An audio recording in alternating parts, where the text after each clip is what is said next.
Մտահոգ, ծանր ու վտանգավոր օրեր ենք ապրում։ Քանզի Հայաստանի վարչապետի անմիջական ցուցումով իշխանությունները օրեցօր անպարկեշտ նախաձեռնություններով շարունակում են հանիրավի արշավը հայ առաքելական եկեղեցու դեմ, գործադրում մեղադրանքներ ու բռնաճնշումներ հոգևորականների նկատմամբ։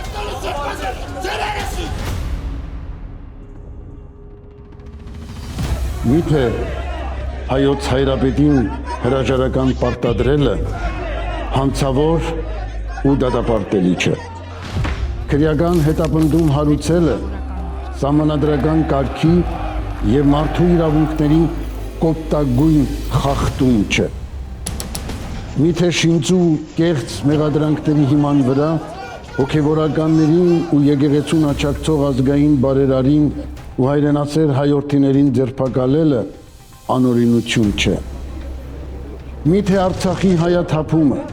եկեղեցիների բռնազավթումը, եկեղեցական կանոնների ոտնահարումը հայրենադավություն ու հավատուրացություն չէ։ Միթե ազատ անկախ Հայաստանի Հանրապետությունում հնարավոր էր պատկերացնել, որ մի օր հրաժարվենք մեր ազգային ինքնության խորհրդանիշներից,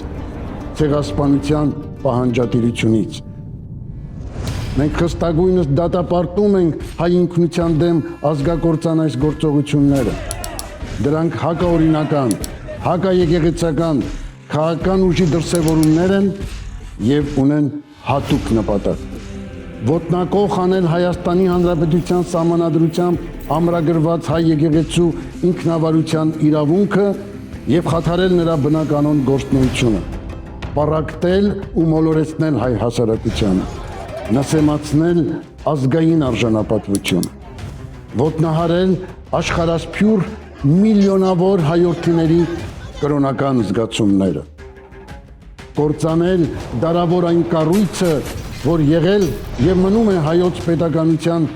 անսասան հենասյունը եւ հայոց ինքնության երաշխիքը։